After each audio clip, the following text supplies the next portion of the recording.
masa jabatannya sebagai wali kota Bandung.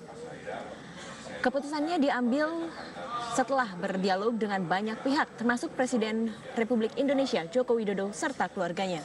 Ya, Ridwan Kamil berjanji akan fokus pada janji politiknya saat kampanye Pilkada Kota Bandung yang lalu.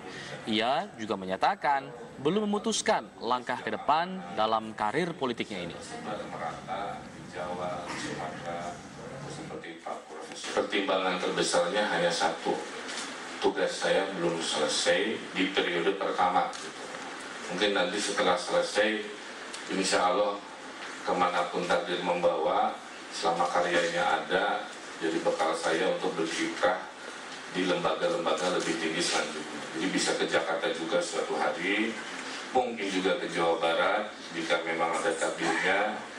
Tidak masalah juga melanjutkan jilid 2 jadi wali kota Bandung, atau memenuhi aspirasi keluarga saya yang rata-rata pengen saya jadi arsitek lagi, karena hidup jauh lebih normal.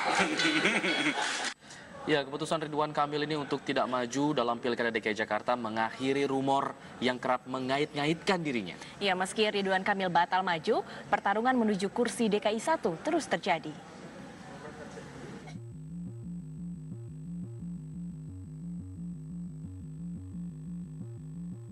Bursa calon gubernur DKI Jakarta semakin mengerucut kepada sejumlah nama. Selain Ahok yang dipastikan maju lagi, sejumlah calon muncul dan digadang-gadang akan meramaikan pertarungan.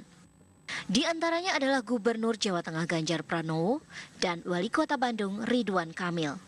Pertemuan ketiganya di Balai Kota Jakarta memunculkan sinyalemen bahwa ketiganya akan bersaing. Namun Ridwan Kamil yang kerap disebut-sebut layak memimpin Jakarta akhirnya memutuskan tidak maju dalam Pilkada DKI Jakarta. Ia memutuskan untuk melanjutkan menata Bandung hingga akhir masa jabatannya.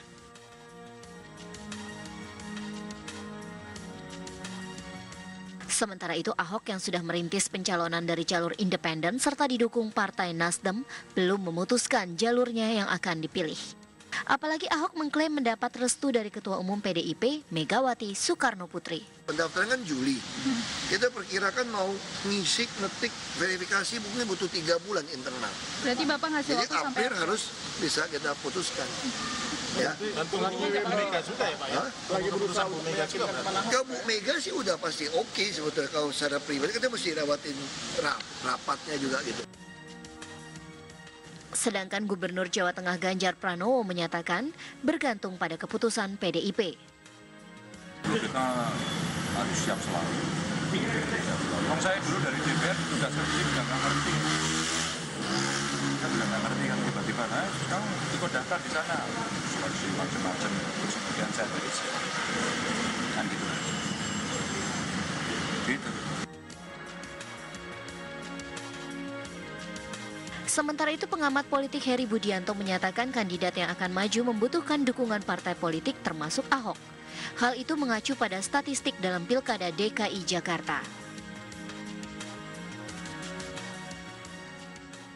Ahok kalau tidak mendapatkan partai politik, maka menurut saya karir politik Ahok di DKI itu bisa selesai. Karena untuk menang di Pilkada DKI menggunakan jalur independen itu sangat berat. Ya, kita bisa lihat dari histori politik aja, dari pilkada-pilkada DKI yang ada gitu ya. Nah, sehingga menurut saya Ahok gimana pun harus membutuhkan partai, karena infrastruktur partai politik itu jauh lebih siap. Para tokoh yang berambisi menduduki kursi DKI 1 ini kini terus bermanuver untuk menarik dukungan dari partai politik. Sedangkan sejumlah partai politik masih mengkaji siapa calon yang akan mereka usung. Dari Jakarta, tim TV One mengabarkan.